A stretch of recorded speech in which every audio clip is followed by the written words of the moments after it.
സിമ്പിളായിട്ട് ചെയ്തെടുക്കാൻ പറ്റുന്ന ഒരു ജ്യൂസിൻ്റെ റെസിപ്പിയുമായിട്ടാണ് വന്നിട്ടുള്ളത്. നേന്ത്രപ്പഴം വെച്ചിട്ടാണ് കേട്ടോ ഇത് തയ്യാറാക്കി എടുത്തിട്ടുള്ളത്. അപ്പോൾ അതെങ്ങനെയാണ് തയ്യാറാക്കിയെടുക്കുന്നത് നോക്കാം. അപ്പോൾ അതിന് വേണ്ടിയിട്ട് ഇതുപോലത്തെ ഒരു അത്യാവശ്യം വലുപ്പമുള്ള ഒരു പഴം എടുത്തിട്ടുണ്ട്. പിന്നെ നമുക്കിതിലേക്ക് വേണ്ടത് പാൽ ഐസാക്കിയതാണ്. അത് ഞാനൊരു 10-12 ക്യൂബ്സ് എടുത്തിട്ടുണ്ട് കേട്ടോ.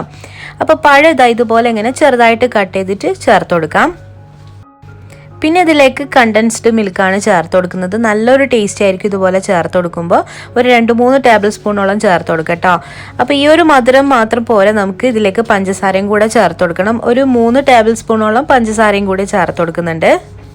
ഇനി ഞാനിതിലേക്ക് പിസ്തയുടെ ഒരു ഫ്ലേവർ ചേർത്ത് കൊടുക്കുന്നുണ്ട്. അപ്പോൾ നിങ്ങൾക്ക് ഇഷ്ടമുള്ള എന്ത് വേണമെങ്കിലും ഇതിലേക്ക് ചേർത്ത് കൊടുക്കാം കേട്ടോ. കോഫി പൗഡറോ ബൂസ്റ്റോ അങ്ങനെ എന്ത് ഫ്ലേവർ മാറ്റണമെന്നുണ്ടെങ്കിൽ നിങ്ങൾക്ക് എടുക്കാവുന്നതാണ്. ഇനി ഇതിലേക്ക് കുറച്ച് പാലും കുറച്ച് വെള്ളവും കൂടെ ചേർത്ത് കൊടുത്തിട്ട് നന്നായിട്ടൊന്ന് അടിച്ചെടുക്കാം. അപ്പോൾ ഇതാ നല്ല അടിപൊളിയായിട്ടുള്ള ജ്യൂസ് ഇവിടെ റെഡി ആയിട്ടുണ്ട്. തീർച്ചയായിട്ടും എല്ലാവരും ഒന്ന് ട്രൈ ചെയ്ത് നോക്കുക. നേന്ത്രപ്പഴമാണെന്ന് ആരും തന്നെ പറയില്ല. സാധാരണ നമ്മൾ ചെറിയ പഴമൊക്കെ വെച്ചിട്ടല്ലേ ഇത് റെഡിയാക്കി എടുക്കാറ്. അപ്പോൾ ഇതുപോലെ നേന്ത്രപ്പഴം വെച്ചിട്ട് ഒരു പ്രാവശ്യമെങ്കിലും ഒന്ന് ട്രൈ ചെയ്ത് നോക്കുക. ഈ റെസിപ്പി നിങ്ങൾക്ക് ഇഷ്ടമായിട്ടുണ്ടെങ്കിൽ ലൈക്ക് ചെയ്യാനും ഷെയർ ചെയ്യാനും മറക്കരുത്. ഇൻഷാ അല്ലാഹ് നല്ലൊരു റെസിപ്പിയുമായിട്ട് പെട്ടെന്ന് തന്നെ കാണാം. താങ്ക്